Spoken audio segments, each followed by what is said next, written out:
All right, guys, it is going down at the courthouse today. OTF Jam just admitted to 3 different bodies. Okay, and he's set to testify against some other shit I'm hearing allegedly. Okay, go grab what you need. If you're new to the channel, make sure you hit that sub button. Join Team AP. Go grab what you need, man, so we can tune into the video and let 1090 Jake break it down for us, guys. Is by far taking the biggest hit of this trial today. This got to be like within the last couple the of real life hours, Sammy the Bull. OTF Jam, like, only the feds, Jammy the Bull, whatever you want to call him. Jammy the Bull. We all knew he was going to testify. We've all been essentially waiting for this moment. And today, it happened. A picture was released of him on the stand. They're taking pictures. Oh my god! On Dirk. 1 hour ago, academics would post to Instagram, Jammy the Bull, aka OTF Jam, has officially taken the stand. Pray for Dirk. He said he. And that was 6ix9ine in the comments already. That is crazy. What the hell? Hell no. We gonna slide this over here real quick. Yeah. See, 6ix9ine is already in the fucking comments trolling.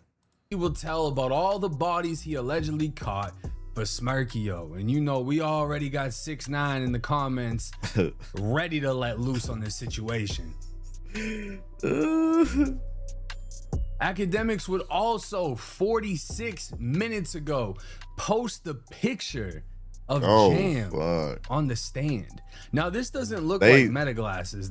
I don't know where these pictures came from. This might actually lead to something happening as far as the courts. They become stricter on letting the public in, because the fact that this came out as soon as he got up there, somebody had a camera in there and somebody was waiting for this moment. They didn't even want to get Dirk on camera. They wanted Jam. But I would say Jamie the Bull pictured in court telling on Smirk. And immediately down here, somebody getting locked up, laughed my ass off. How the fuck y'all get this in a federal courtroom? Right, they finna shut that motherfucker down. Courtroom. Like I said, this might result in all of the YouTubers that are pulling up not being able to do this anymore. 1 hour ago, OTF Jam is now on the stand testifying against Lil Durk. And literally 8 minutes ago, OTF Jam officially named Lil Durk and OTF Didi as participants in the shooting of Quando Rondo's cousin, Lul Pab. A few months ago, I realized I was probably overpaying for car insurance. Shit, I was overpaying for car insurance too, my guy. Not sure if it's true, but she flipped off a Durk supporter that was outside. And you know what? If that is his mother, I can't blame her. I'm not sure why she was called in today, unless she's gonna be somehow participating, or maybe she just wanted to watch this. But it's like, obviously you can expect there's gonna be a crowd of people supporting Dirk at this trial. Now, Michael Blackshy would post basically the transcripts of what was said in court. Did you participate in the shooting on August 19th, 2022, leading to the death of I don't know how to say his name, Robinson? This is Lul Pab, right? Because Jam was one of the shooters of Lul Pab. And Jam damn. Yes. Prosecutors. Did others in the room participate as well? Yes. Prosecutors. Can you name them? Jam would say Dirk, Didi, and Lindsay. Now, we knew this was gonna happen. We knew this moment was gonna come, but it's surreal that we're reading it. And we know the time I'm recording this, Jam it's 6:35 right now.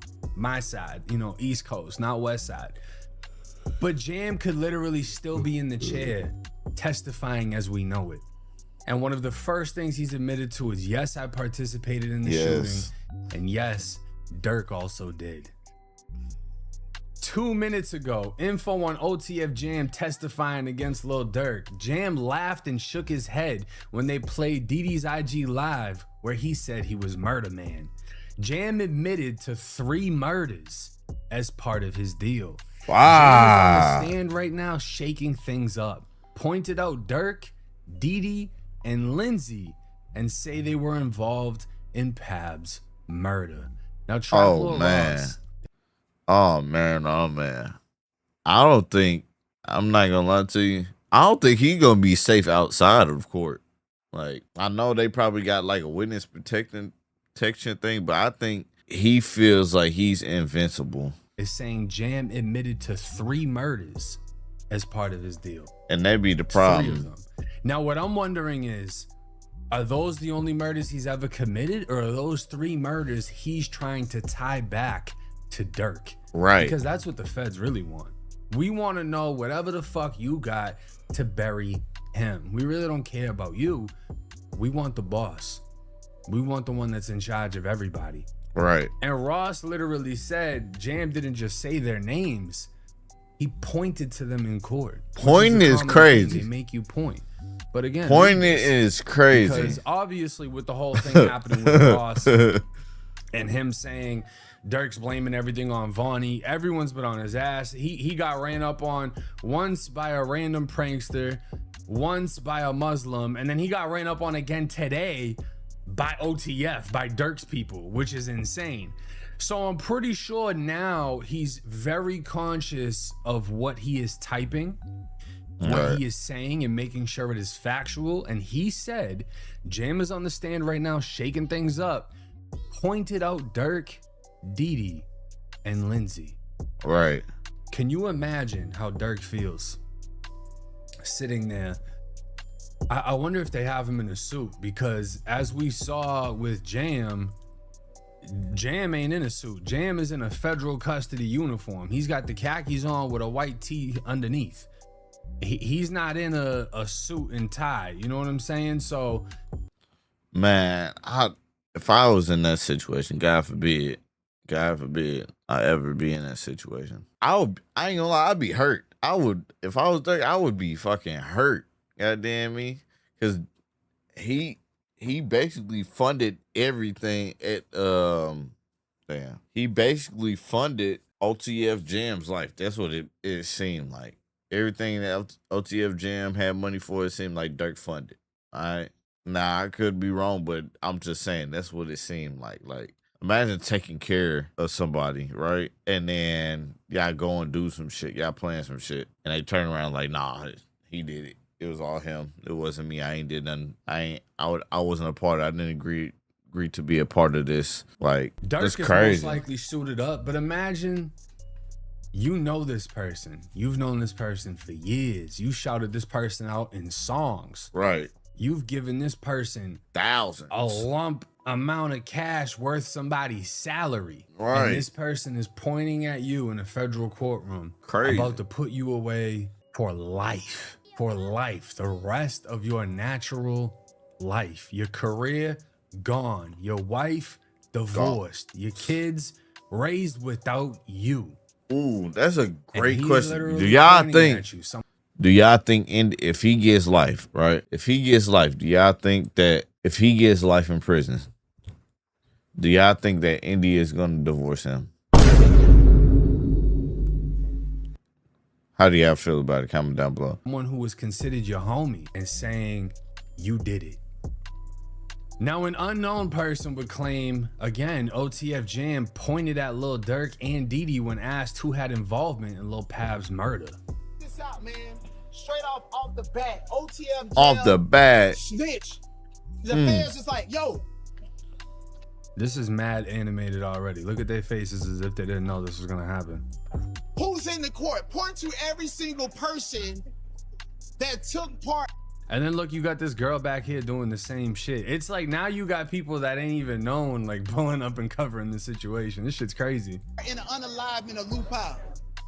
Dirk, Didi pointed them niggas out. I'm like, oh, straight out the rip. I mean, he went in there with no lube, bro. And then right now, what he's doing is he's just slow walking. The last thing we heard is that he said he went in there with no lube. Was down in Miami, right? And then OTF Jam seen one of Tory Lanez's artists with jury and stuff and went to Dirk and said, hey man, I ain't got no jury, man. I'm finna rob this nigga. And Dirk was like, yeah, man, that right there is the OTF Jam that I've been waiting for. So basically, it seems like Dirk was grooming him to be his hitter. And also from the looks of it is OTF Jam, when he went to prison for 10 years, how is Dirk grooming him to be a hitter when he went to prison for 10 years way back in the day for literally a shooting? Literally, like just like Dirk rapped in the song, he was catching way back, you know, whatever the fuck the lyrics was, he was catching bodies way back then. That's when the Max was in. So how is he grooming him for anything when Jam was already on that? He had already caught a body, and when he got out of prison, they came back to him and was like, "We know you caught that body. Ain't no jurisdiction on unaliving, right?" Yes. And so he was actually a federal agent against Dirk while he was still locked up and got out playing his role, bro. This is exactly why he ain't named in this indictment. That's a crazy allegation. That the feds became aware of Jam, most likely through Dirk shouting him out. And the feds, this is all alleged, the feds contacted Jam while he was inside of prison and said, hey, we know you got a murder and we can bag you on this murder and make sure you never get released. Or you can work for us. When you get out, you can get next to Dirk, but you're gonna be reporting to us. That's some fucking crazy shit right there. If that's what's the movie Donnie Brasco? If that's what actually happened, this is a fucking movie. Jam caught a body way back in the day. They come to him while he's in prison. The feds are like, yo, you're gonna work for us or you're never getting out. He comes out of prison. Dirk's giving him $50K. The feds are watching like, yes. Like, yo, they set this shit up. They lined everything up and everything's falling into plan. And then boom, yo, this is Vaughn gets crazy. killed. Feds are like, okay, bet they're gonna want revenge now, right? Jam, do your thing. Jam, go to work. Literally, I see. That's what makes it so hard to believe that shit, because you're telling me Jam went and clapped Lul Pab while working for the fucking feds? That's a crazy allegation right there. That's crazy as fuck. But if you think about it, like, the feds really do be sitting back and watching shit happen. They literally do, bro. Like, they literally let shit stack up and pile up just to bury a motherfucker up under the jail. So I believe it. It's a crazy allegation, but at the same time, I'm not surprised if that shit is true. Like, if that is if it's 100% true, I'm not surprised. Like, he's the third shooter, bro. The whole time he was switching up. The whole time he was playing the Dirk face, bro. I'm in there, bro. Check. I'm in there, bro. Now this is just video of them together. Ninjas will post up with you like this and still rat. And I mean, everybody knows that. You know, that's nothing new. Look at him. Hanging out with them was allegedly a fucking federal informant. Right. Now, Trap Lord Ross, like I said, got ran down on for the third time. He had his third confrontation at the courthouse. And this says, Dirk's team just screamed in my face, told me delete the tweet. Court marshals had to step in, but they refused to acknowledge tweet that updated the record. Wow, I cannot believe what just happened inside the courthouse. This isn't even about Dirk. This one's actually about me. There's been a very controversial post that has been going around. Everybody's very upset that I basically did a tweet about that post that Didi had reshared, all right? The prosecution had worded it in a way that it sounded like Didi had posted it. And I posted that on Twitter. I came back and Didi's lawyer spent a whole hour breaking down in meticulous detail how this was a repost. It wasn't an original post.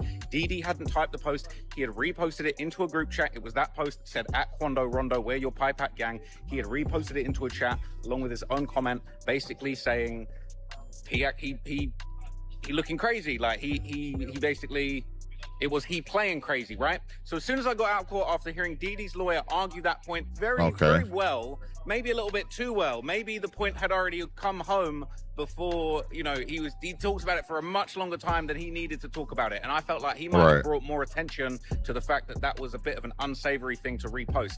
I posted that. As soon as I got out, I said, Didi's lawyer just clapped back.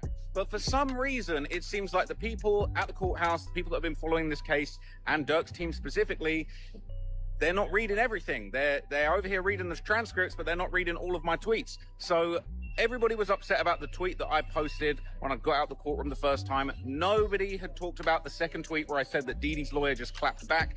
And I got confronted by Lil Durk's PR woman. She screamed in my face outside the courtroom. On your bumper. On his bumper. That's crazy. Apparently it was Durk's PR woman. It was PR. That makes things a little different. Delete the tweet. I said, what do you mean? Like, what about Dee Dee's lawyer talking for an hour about, you know, basically making the point? I said, I came out the courtroom. I was given the impression that Dee Dee had posted it. Dee Dee's lawyer went back into the courtroom. He made it very clear. He made a very long, extended, maybe an overextended argument about why that wasn't the case. He got his point home. He got his point further than home, all right? He got the point so far home that he might have, you know, left it on screen a little bit too long and made things look a little bit bad. Durk's PR person said, I'm not talking about that. We're not talking about that. So they're just ignoring the facts. They're pressing me over stuff that's like incomplete information. I'm just coming out the courtroom, giving you guys the updates as soon as I possibly can. Yes, sometimes the prosecution are going to say things that aren't true. Sometimes the defense are going to say things that aren't true. Brian Steele said several things that are absolutely false when he was doing cross-examination. Oof.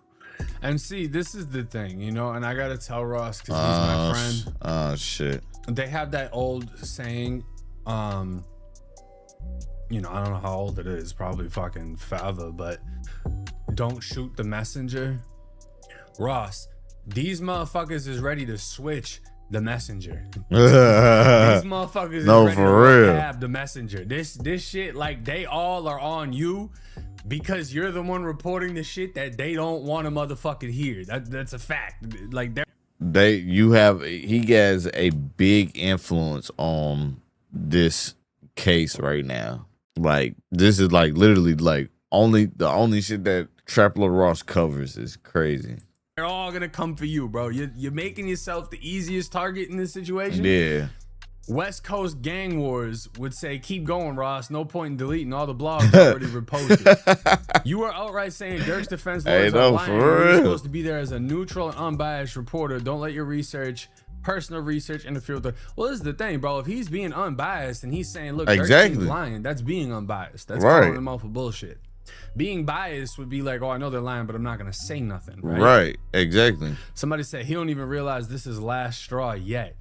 I mean, Ross had to double up.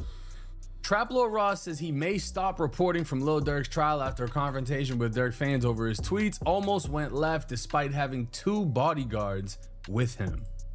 I might take a break from tweeting. Durk's team acting very unprofessional, screaming delete the tweet in my face outside the courtroom, leading the court marshals having to step in. Very disappointing and intimidating conduct toward the press in this case. Getting something into deleting posts now. Wow. Bullied into deleting posts is crazy. And this would be Ross recording one of his videos with his 2 bodyguards right outside of the courtroom. My mixtape. I ain't gonna lie, they look like they ready to lay some shit down professionally. Hey, he like, I wish these motherfuckers would give me a reason. Look, he practicing. He already going through the steps in his mind. What he gonna do? This motherfucker, he got his hand right by his gun. All he gotta do is, that's all he gotta do. His 2 bodyguards right outside of the court. They is not playing. My mixtapes just posted this while I've been recording. Otf Jam says Durk kept up with him while he was locked up and recalls hearing his name in several songs. Prosecutors, did Lil Durk keep up with you while you were in prison? Jam, I ain't gonna lie. Well, we fucking know that. That's why you're testifying. When he changed his number, he made sure my mom got it. Prosecutors, did you talk to Mr. Banks after you got out of prison? Jam, yeah, I told Durk I just got out of prison. I don't have no clothes. He told me, yes, you do. You got us. The song Back Again is played in court and prosecutors honed in on the lyrics. Jam, get out that jam. I gave him 50, ain't gotta ask again. He was catching murders way back then. That's when the max was in. Jam said, I heard them playing the song in prison and saying my name. Jam admitted to 3 murders as part of his deal. I want to know what else is a part of his deal though. Like, cause like it usually be like some crazy shit. Like, now I'm not gonna lie, getting off on 3 murders is fucking insane. We not gonna sit here and act like it's not, okay? But like, I know it's more to his side, like, cause I've been hearing he been offering shit that ain't got even nothing to do with the case. So like, what y'all think it is? Y'all think it's like some insane shit outside of the 3 murders or what? So like I said, by the time this video drops and within, I don't know, 30, 40 minutes, there's going to be even more updates. So expect another video for tomorrow. Matter of fact, I might stream tonight on Kick. So if you want to jump over to Kick, it's 1090 Jake. I do have the verification, so y'all know it's my page. Yeah, this is serious. Jam is admitting to everything, and again, I don't believe Jam is the only person that's going to be testifying. So what I'm interested in is not all of the accusations that are about to be thrown out, but how Dirk's legal team is going to be able to break this shit down. Right. Again, it came out that out of all of the interviews, like they did 30 interviews with Jam, and I think they only recorded like 3 of them or 5 of them. There's all type of weird conduct that took place. Right. And Brian Steele is going to be able to cross-examine Jam. So Dirk's lawyers are going to be able to ask him questions. I'm ready for that. Y'all ready for that? Came up I'm ready for that. Pointed out was, couldn't they be lying to save themselves? Literally, the fucking huge possibility. This dude's got 3 bodies. Apparently, the feds knew. Whatever. Man, that's insane. Like I said, I want to know what all his plea deal consists of, for real, because 3 bodies, him admitting to 3 bodies already, and it's like it ain't the first week, not even over for the trial. Like, I don't know, how do y'all feel about what y'all think he's gonna say next? I know it's hard to fucking debate on what he might say next, but like, he was directly involved with a whole lot of shit, and the more that the story unfolds, I don't know if Dirk's team is going to be able to dissect all of this and get Dirk off. I hope they do. Don't get me wrong. I truly hope that they do. But Jam making it hard. Because, like, somebody is openly admitted to killing 3 people in court is crazy. Like, FBI, open up! Like, what the fuck? Comment down below how y'all feel about the situation. If you're new to the channel, make sure you hit that sub button so you can stay tuned. I will be doing other videos like this, not only from 1090 Jake, Poetic Flacco, and we're going to cover some Trap Lord Ross videos too. So make sure you hit that sub button, join Team AP so you don't miss no more of my videos.